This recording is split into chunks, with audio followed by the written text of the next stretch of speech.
Start कर रहे हैं। ओके, थोड़ा सा मैं रिवीजन आपको करा लेता हूँ ताकि आपको ज्यादा समझ में आ जाए। हम बात कर रहे थे बैंक रिकंसिलिएशन स्टेटमेंट की। हम किसकी बात कर रहे थे? हम बात कर रहे थे बैंक रिकंसिलिएशन स्टेटमेंट की, मतलब बैंक समाधान विवरण। ठीक है, मैंने आपको बैंक समाधान विवरण का अर्थ बताया था, नहीं बताया था कि एक्चुअली बैंक समाधान विवरण होता क्या है। ठीक है, बैंक समाधान विवरण होता क्या है मैंने आपको बताया था। तो मैंने क्या कहा था जब आपको समझाया था? There are two books. First book कौन सी होती है? एक तो बुक होती है पासबुक। कौन सी बुक होती है? पासबुक। और एक जो बुक होती है उसका नाम है कैश बुक। एक पासबुक होती है और एक कैश बुक होती है। इसलिए कैश बुक में एंट्री कौन करता है बताइए? कैश बुक में एंट्री कौन करता है? बैंक करता है या बिजनेसमैन करता है? कैश बुक में एंट्री कौन करता है? बैंक करता है या बिजनेसमैन इसमें एंट्री करता है? Absolutely correct. इसमें ऑलवेज एंट्री कौन करता है? इसमें एंट्री करता है बिजनेसमैन। ठीक है, बट पासबुक में एंट्री कभी भी बिजनेसमैन या आप लोग खुद नहीं कर सकते हो। इसमें एंट्री ऑलवेज कौन करता है? बैंक करता है। या आप में से कोई कभी बैंक गया हो एंट्री कराने के लिए, या पापा ने कहा हो कि जाओ बैंक में एंट्री करा के आओ, इसके एंट्री कौन करता है? बैंक ही करता है। कौन करता है? बैंक ही एंट्री करता है, हम नहीं करते। लेकिन हम एक काम कर सकते हैं कि हमारा अकाउंट बैंक में कब कब गया, हमने क्या कर रखा है? हमने रिकॉर्ड कर रखा है। इसके अंदर रिकॉर्ड कर रखा है कैश कितना अमाउंट डिपॉजिट कराया, कितना अमाउंट विथड्रॉ किया, ये सारा हमने। ठीक है, और उसमें भी हम क्या कर सकते हैं? यहाँ रिकॉर्ड किसने कर रखा है? या रिकॉर्ड कर रखते हैं किसने? बैंक। ट्रांजैक्शन हमारे किससे जो बैंक लास्ट में होना क्या चाहिए कि अकॉर्डिंग कैश बुक और according passbook, according cash book और अकॉर्डिंग पासबुक, तो बैलेंस तो सेम होना चाहिए।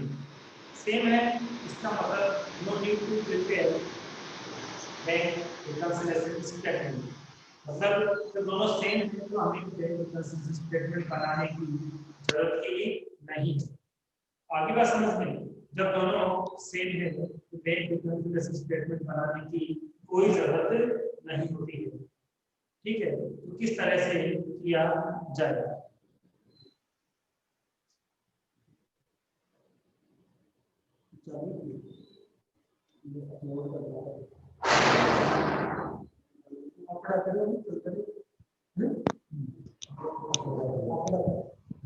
हाँ देखिए, तो हम बात कर रहे थे कि दोनों का बैलेंस कैसा होना चाहिए?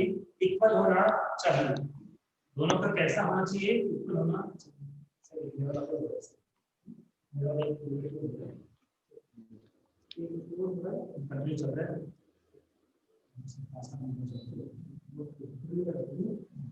हाँ तो देखिए, हम लोग बात करके दोनों में हमें क्या करना है? मैच करना है कि इसमें जो रिकॉर्ड ट्रांजैक्शन है और इसमें जो रिकॉर्ड ट्रांजैक्शन है, दोनों का बैलेंस सेम आना चाहिए। बट क्या होता है जब हम अपने कैश बुक को और अपनी पासबुक को एंड ऑफ द मंथ या end of the particular time जब हमने सामने रखा और चेक किया तो उनका बैलेंस एकदम नहीं आ रहा।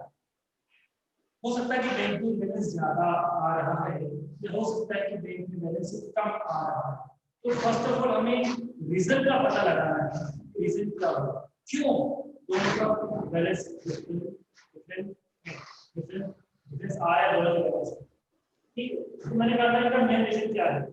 बताइए मेन रीजन क्या बताया था मैंने आपको? इसका मेन रीजन क्या है बताइए? इसका मेन रीजन क्या है बताइए? कैश बुक और पासबुक के बैलेंस में वेरी गुड वेरी गुड। इसमें डिफरेंस आने का मेन रीजन है डेट। क्या है? डेट। क्योंकि हमने अलग डेट को ट्रांजैक्शन रिकॉर्ड किया और बैंक पूछ सकता है कि अलग डेट को ट्रांजैक्शन रिकॉर्ड कर सकता है। जैसे मान लो कि मैं 30 मार्च को बैंक रिकंसिलिएशन स्टेटमेंट बैंक समाधान विवरण बना रहा हूं। किस दिन बना रहा हूं? 25 मार्च को। अब क्या था कि 29 मार्च को मैंने चेक डिपॉजिट कराया। किस दिन कराया था? 29 मार्च को मैंने चेक डिपॉजिट कराया। तो मैं जो एंट्री कब करूंगा? मैं तो 29 को करूंगा और क्या सोचूंगा? बैंक के अंदर मेरा अमाउंट बढ़ गया होगा। जब मैं चेक जमा करा रहा हूँ, डिपॉजिट करा रहा हूँ, तो मैं यही मानूंगा कि अमाउंट क्या हो गया है, बैंक में बढ़ गया होगा। लेकिन बैंक ने क्या किया? जैसे मैं अकाउंट 29 के था, हमने ट्रांजैक्शन किया तो भेज दिया। 30 को सपोज गवर्नमेंट भेज आ गया, 31 को सपोज संडे आ गया, बची तो बैंक के अंदर अमाउंट अभी तक है ही नहीं, बैंक ने उसकी एंट्री की नहीं।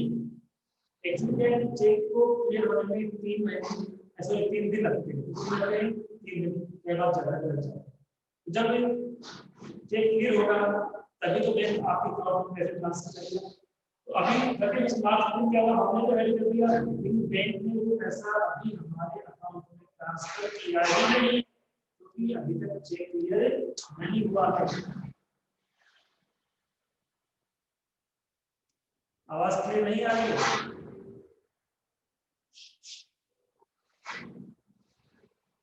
आज क्या है? क्लास में चेंज है, कैसे भी क्लास में यूज करेंगे, ठीक है?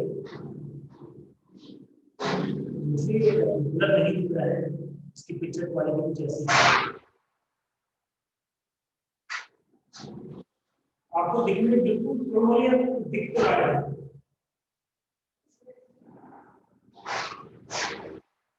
चलो कोई क्लियर हो जाएगा,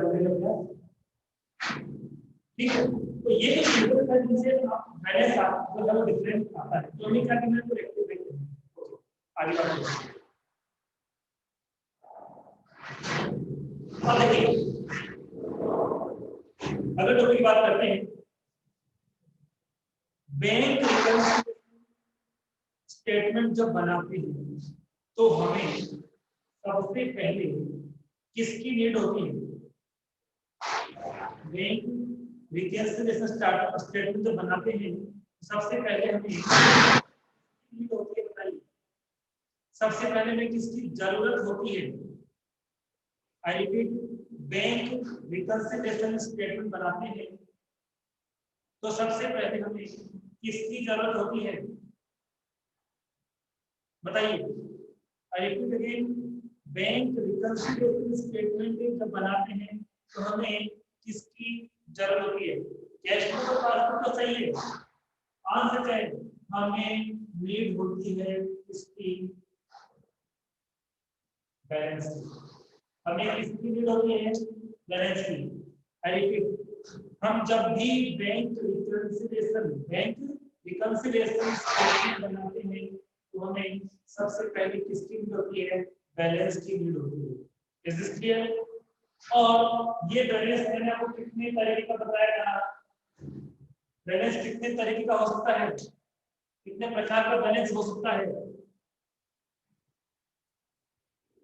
बैलेंस कितने तरीके से, कितने प्रकार का हो सकता है? How many types of balance? 4, absolutely 4 types, absolutely 4 types. कौन सा? Debit balance, debit balance, credit balance, credit balance. Debit balance किसका? कैश बुक का या फिर पासबुक का। ऐसे ही क्रेडिट बैलेंस भी किसका हो सकता है? कैश बुक का और पासबुक का। अब जब हम क्वेश्चन करेंगे तो सबसे पहले इसी को सर्च करेंगे। ध्यान रखना, अभी हमने प्रैक्टिकल क्वेश्चन स्टार्ट नहीं किए हैं, बट प्रैक्टिकल क्वेश्चन स्टार्ट करने से पहले एक बार रिवीजन कराना ताकि पूरा समझ में आ जाए, वहां कोई कंफ्यूजन ना रहे। तो फर्स्ट ऑफ ऑल, जब भी हम लोग बैंक रिकंसिलिएशन स्टेटमेंट प्रिपेयर करेंगे, हमें बैलेंस की नीड होगी। और क्वेश्चन में एलिमेंट 4 बैलेंस आपको गिवन होगा, इन चार में से कोई भी एक बैलेंस गिवन होगा। कैसे बोलोगे? डेबिट बैलेंस इसका कैश का, डेबिट बैलेंस इसका पासबुक का, क्रेडिट बैलेंस इसका कैश का, क्रेडिट बैलेंस इसका पासबुक का। इन चारों में से कोई भी एक बैलेंस हमें हमेशा क्वेश्चन के अंदर दिया जाएगा। चारों में से कोई भी एक बैलेंस हमें हमेशा क्वेश्चन में दिया जाएगा। ओके, अब क्या है? बैलेंस सर्च कर लिया, बैलेंस हमको पता लग गया। बैलेंस के बाद अगला वर्क क्या होगा बताइए? बैलेंस के बाद अगला काम क्या होगा? बैलेंस का पता लग गया आपको, अब अगली नीड किसकी होगी, अगली जरूरत किसकी होगी? बैंक रिकंसिलिएशन स्टेटमेंट बनाने के लिए बैलेंस के बाद अगली नीड किसकी होगी? तो आपका आंसर होना चाहिए रूल, नियम की जरूरत होगी। बैलेंस का पता लग जाने के बाद किसकी नीड होगी? रूल्स की नीड होगी। और रूल्स कितने टाइप के थे? How many types of rules for making bank reconciliation statement? I repeat, how many types of rules for making bank reconciliation statement? Absolutely correct. There are two types of rules. First is general rules, and second is opposite rules. कितने rules हो सकते हैं? दो rules हो सकते हैं। First is general rule, second is opposite rule. तो पहले बैलेंस किसको चेक करेंगे? बैलेंस के बाद हम रूल्स को चेक करेंगे कि पॉजिटिव या फिर नेगेटिव। अब मुझे आप ये बताइए कि कब हम लोग I mean accountant general method use करेगा और कब अपोजिट रूल यूज किए जाएंगे? किस बैलेंस की कंडीशन में जनरल रूल्स और किस बैलेंस की कंडीशन में अपोजिट रूल्स यूज किए जाएंगे? तो डेबिट बैलेंस है, कैश बुक का हो, पासबुक का हो, किसी का भी हो, डेबिट बैलेंस है, then general rules will be applied. I repeat again, जब आपको जब क्वेश्चन आपने देखा वहां पे डेबिट बैलेंस आपको नजर आ रहा है, अब वो चाहे कैश बुक का हो, पासबुक का हो, किसी का भी हो, but in this case always general rules will be applied, general rules ही हमें अप्लाई करने होंगे। बट आपने क्वेश्चन को देखा और वहां पे पता लगा डेबिट बैलेंस नहीं, क्रेडिट बैलेंस है, तो फिर जनरल रूल्स अप्लाई नहीं होगा। उस केस में अपोजिट रूल्स अप्लाई करो। सिंपल थिंग है, डेबिट बैलेंस किसी का भी हो, जनरल रूल्स, क्रेडिट बैलेंस किसी का भी हो, opposite rules. Is this clear? क्या यहां तक बात आपको समझ में आ गई थी? क्या यहां तक आपकी बात समझ में आ गई थी? सभी रिप्लाई किया करो।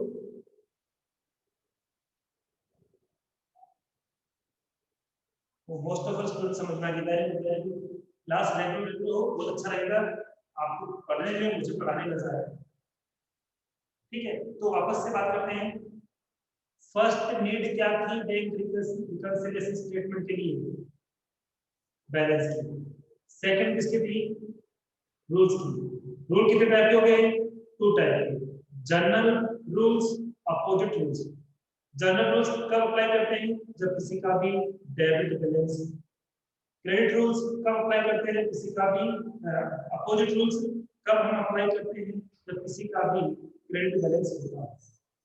ओके, अब आगे चलते हैं और हम क्वेश्चन की बात करेंगे।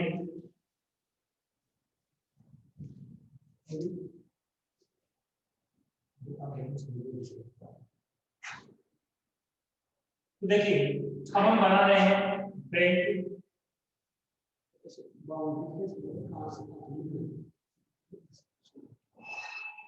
Bank reconciliation statement, bank reconciliation statement की बात कर रहे हैं। बैंक रिकंसिलिएशन स्टेटमेंट, ठीक है। और सबसे पहले जब भी हम बैंक रिकंसिलिएशन स्टेटमेंट प्रिपेयर करेंगे, हम इसके फॉर्मेट की नीड होगी, हमें उसके फॉर्मेट की नीड होगी। पार्ट 18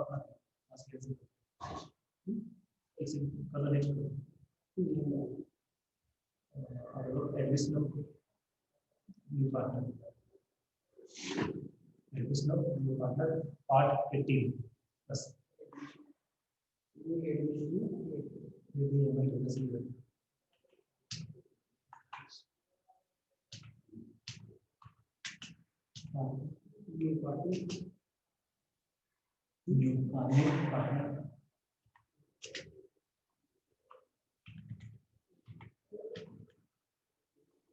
पार्ट 18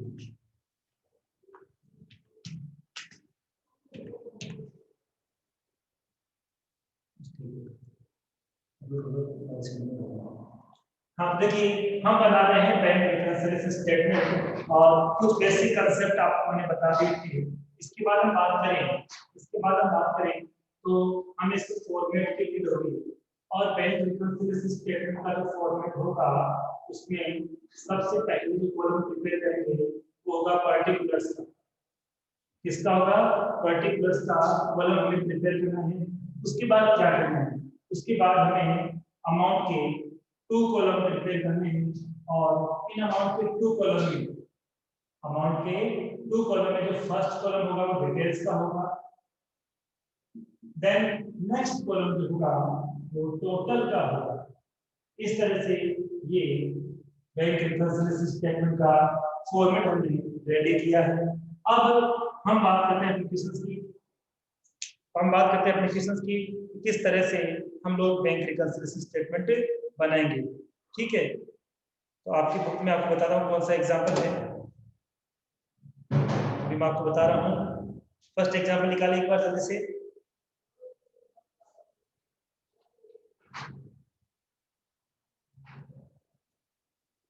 फर्स्ट एग्जाम्पल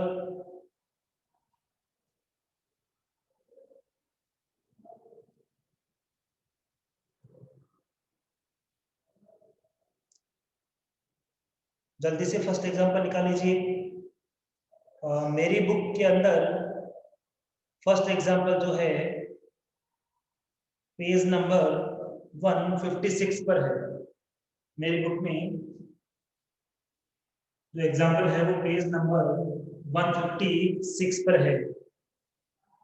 ठीक है, अब हम क्वेश्चन करते हैं।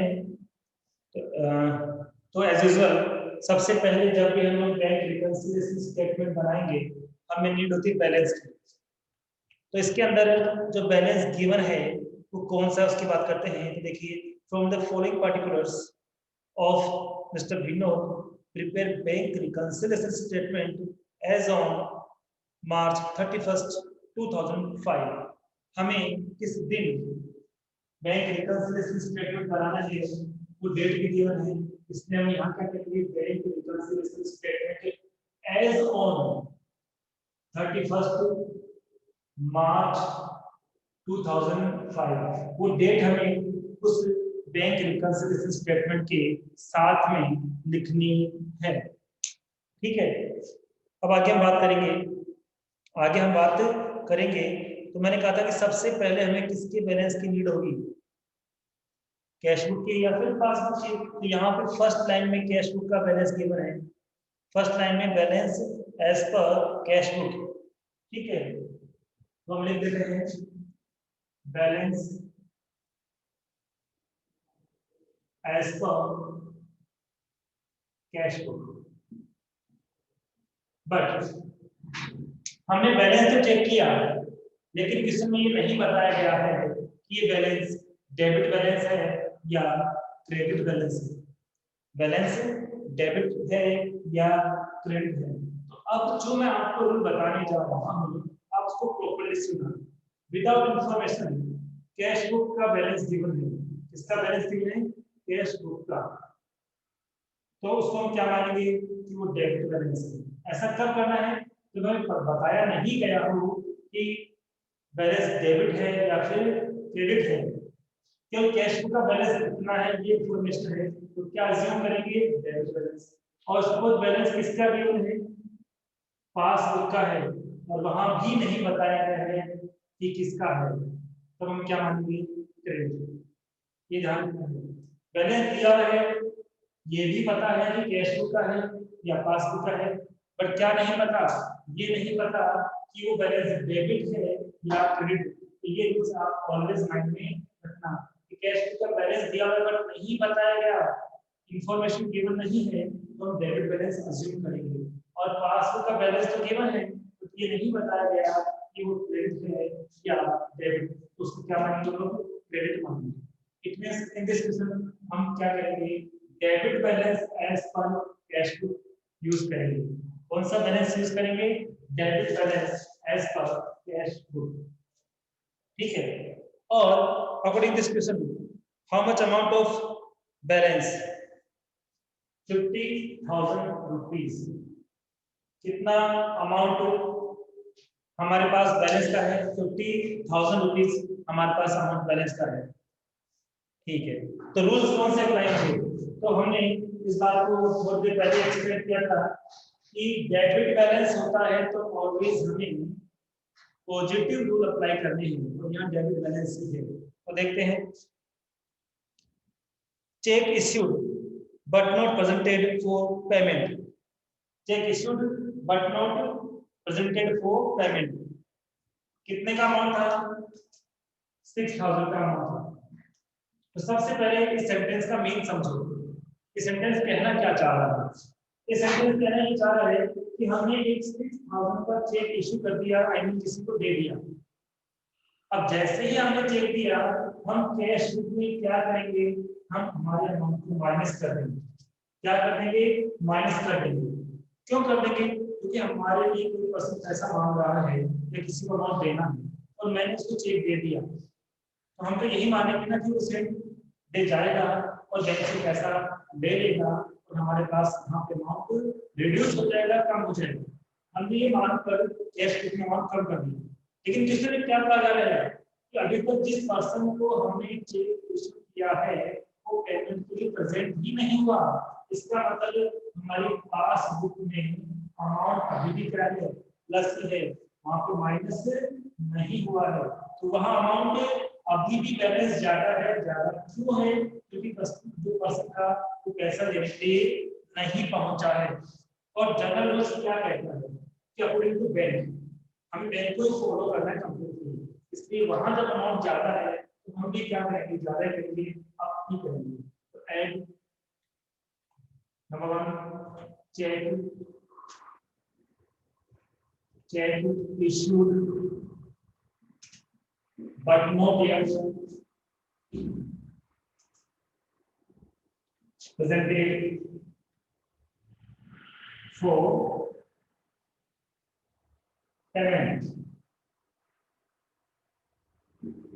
I repeat, हमने किसी पर्सन को चेक दिया और किसने क्या बोला है, not presented for payment, it means वो पेमेंट लेने के लिए पहुंचा ही नहीं है। तो क्या बैंक में जो बैलेंस था वो कम हो गया, नहीं, बैंक में बैलेंस कम नहीं हुआ, वहां अभी भी बैलेंस बना हुआ है। और बनने का रीजन क्या है, क्योंकि पर्सन लेने के लिए नहीं पहुंचा, पर कैश में हमने कम कर दिया था। यहाँ पे बैंक में ज्यादा है, बैलेंस डेबिट है, तो हमें बैंक को फॉलो करना है, क्योंकि हमें भी उसको अप करना है। तो अमाउंट कितना आ जाएगा, अमाउंट आएगा 6,000 रुपीज। अमाउंट कितना आ जाएगा, 6,000 रुपीज का अमाउंट आ जाएगा। अब हम बात करते हैं नेक्स्ट में, हम बात करते हैं नेक्स्ट में, ठीक है। तो पहले बताइए कि ये बात आपको समझ में आ गई, क्या ये बात आपको समझ में आ गई है। हाँ, विनोद वाला किस नहीं है, समझो विनोद वाला किस नहीं है, क्या यहाँ तक सबके समझ में आ गया, अमोल की समझ में आ गया, संजू की समझ में आ गया, गुड। नेक्स्ट ट्रांजेक्शन क्या है, फर्स्ट 2 ट्रांजेक्शन को हमने ऑलरेडी रिपोर्ट कर लिया है। Then we will talk about next topic. Okay, next topic क्या है? The bank had directly collected dividend of rupees 8,000 and credited to bank account, but was not entered in the cash flow. अब ये word आपके सामने use हो गया है, dividend. एक न्यू वर्ड आपके सामने है, डिविडेंड। एक्चुअली डिविडेंड जो है वो हमारे लिए इनकम होती है। डिविडेंड क्या होता है? हमारे लिए इनकम होती है, पर होता क्या है पहले हम ये डिस्कस करते हैं। आपने एक वर्ड के बारे में सुना होगा, वैसे हिंदी में कहते हैं अंश। आपने शेयर मार्केट का नाम सुना होगा जनरली। शेयर मार्केट में पैसे लगाए, लॉस हो गया या बेनिफिट हो गया, तो हम क्या करते हैं, किसी भी कंपनी में शेयर परचेस करते हैं। क्या परचेस करते हैं? शेयर परचेस करते हैं। हम शेयर परचेस करते हैं, हम इनडायरेक्टली उस कंपनी के ओनर होते हैं, उस कंपनी का मालिक होते हैं। Is this clear?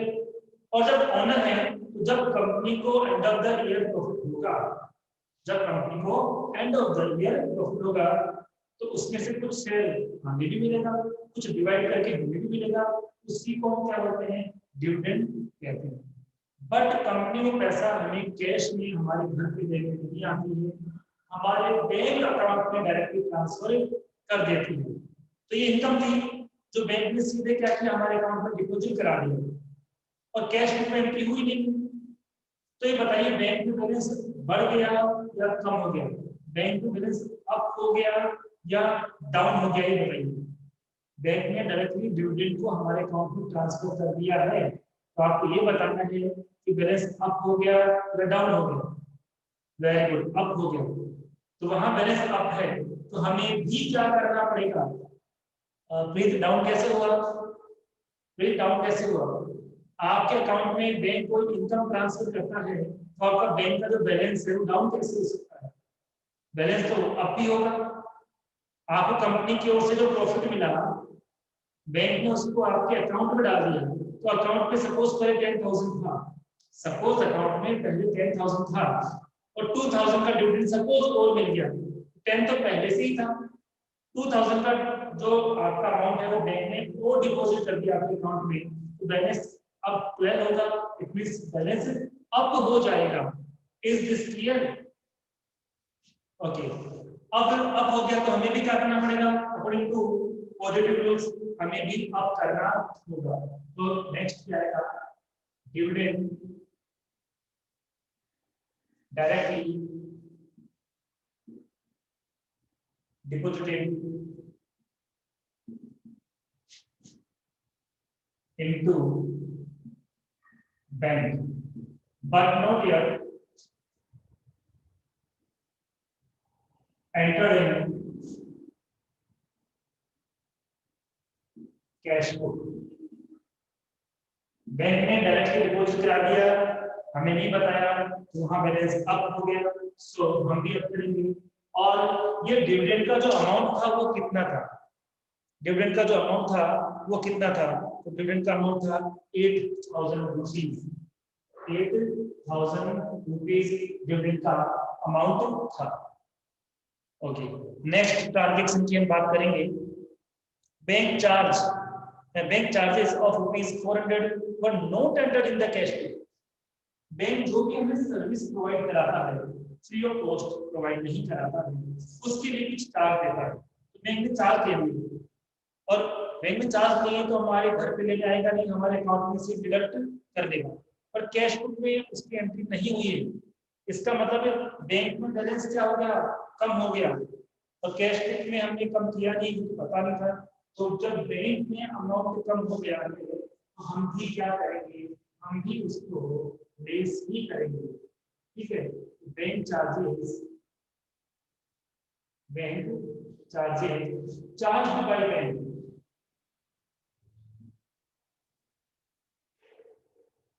Bank charges charge by bank आगे वही same language, but not yet entered in cash book. Bank ने तो कम कर दिए, वहां तो कम हो गए, कैश बुक में एंट्री नहीं है। बैंक ने जब चार्ज कर लिया तो हमारे अकाउंट में बैलेंस कम हो गया, सो हम भी अमाउंट को कम ही करेंगे, आई मीन लेस ही करेंगे। तो अमाउंट कितना है, अमाउंट यहाँ पे क्वेश्चन के अंदर 400 रुपीज, 400 रुपीज कितना है, 400 rupees. And last transaction, a check of rupees 6,000 was deposited but not collected by the bank। क्या मीन हुआ, मीन ये हुआ कि हमने एक चेक बैंक में डिपॉजिट किया, तो हम क्या करेंगे, हम यही तो सोचेंगे कि बैंक में हमारा अमाउंट अप हो गया है, बढ़ गया है। तो यहाँ इंफॉर्मेशन क्या दे रहा है, इंफॉर्मेशन ये आ रही है अभी तक डिपॉजिट नहीं हुआ है, बैंक में डिपॉजिट नहीं हुआ, इसका मतलब वहां तो बैलेंस अभी भी कम है, और हमने तो उसको अप कर दिया था। तो जब वहां पे डिपॉजिट नहीं हुआ, वहां बैलेंस कम है, तो हम भी क्या करेंगे, हम भी उसको कम करेंगे। तो लैंग्वेज क्या आएगी, लैंग्वेज आएगी चेक डिपॉजिटेड टू बैंक,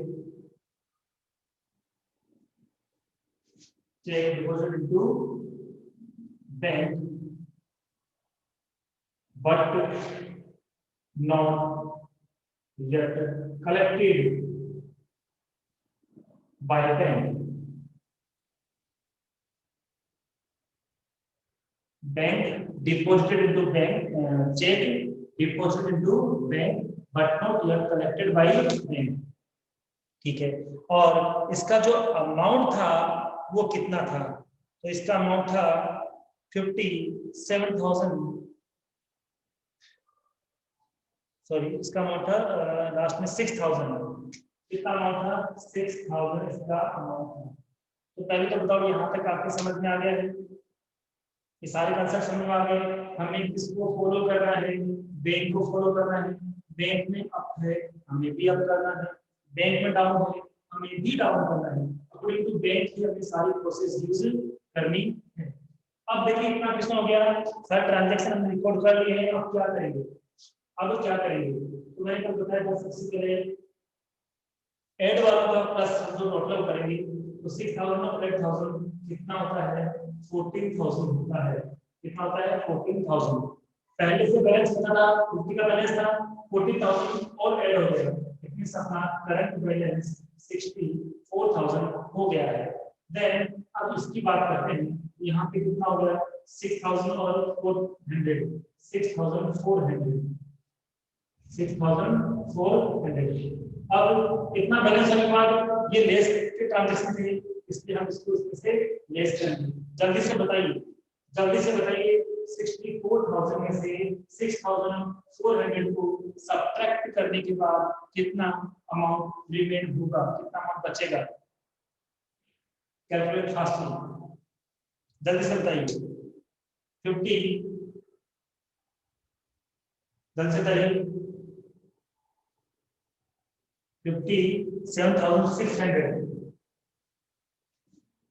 57,600, और ये 57,600 ही अपना एक्चुअल आंसर है। तो यहाँ पे लैंग्वेज क्या आएगी, यहाँ पर लैंग्वेज क्या आएगी, लैंग्वेज आएगी credit balance of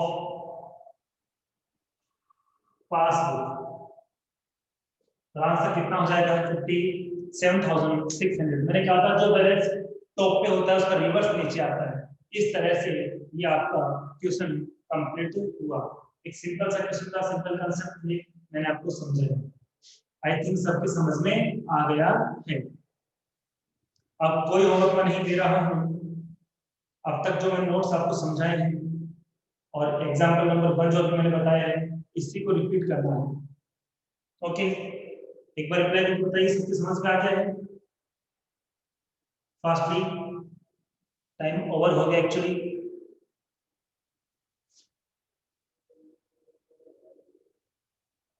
good,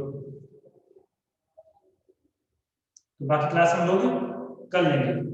okay, thank you so much.